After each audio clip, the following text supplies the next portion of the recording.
Greetings. My name is Deac M, and I'm a mass shooting survivor. That's why I decided to speak out today about the necessary gun reform that is so desperately needed in our country. In addition, my motivation for being here is that I have a soon-to-be little 4-year-old girl who deserves the right to feel safe within any school she resides in.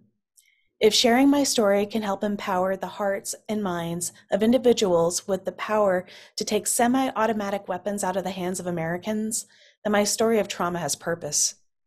On January 6, 2017, a perpetrator opened fire with a 9mm semi-automatic pistol in Terminal 2 of the Fort Lauderdale Airport.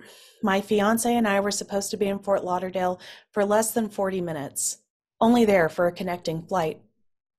I remember the two of us sitting at our gate, sipping Starbucks and chit-chatting when, without warning, public order turned into chaos. The catalyst being an anonymous shriek of, "Run, he's shooting everyone." In a hastened sprint, we took cover in a bathroom with others trying to survive. Some of us were texting and calling our loved ones, while others of us tried to hush the crowd, fearful the perpetrator might find us.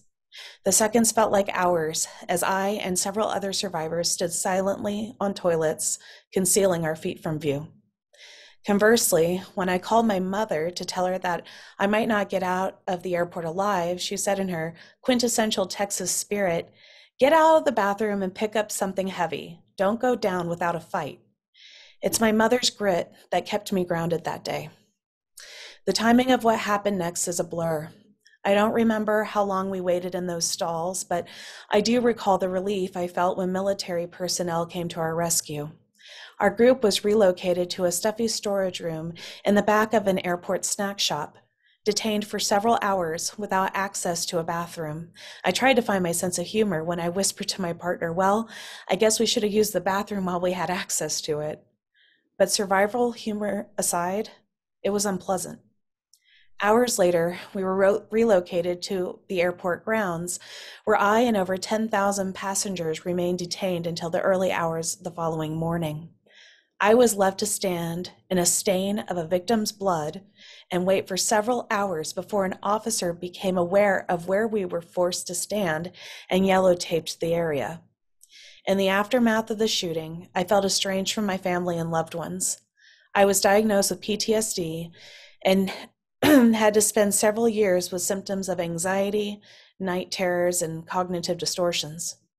It has now been 5 years since my experience in Fort Lauderdale, and nevertheless, is no less painful or real when I think about the tragedy I witnessed that day.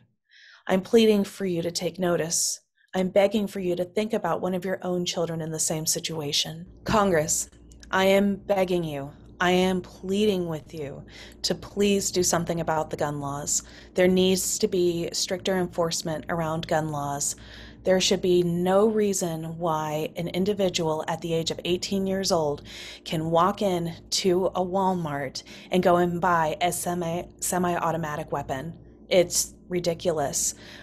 The age to be able to have a drink in this country is 21. Why is it that at the age of 18, someone can purchase a weapon to kill somebody with? We need to have stronger laws, common sense laws that protect not only the individual who's purchasing the gun, but the people around them that will be impacted by those guns. There needs to be better laws around how to handle a gun in terms of keeping it safe, not getting into the hands of youth, not being so accessible that a 15-year-old can go into their dad's room, pick up a gun, and take it to school the next day. I have a daughter. She's 3, almost going to be 4 years old, and every day she goes to a special needs program at an elementary school.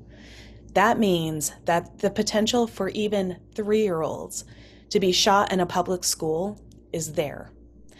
Congress, please do something about these laws. There needs to be stricter gun reform.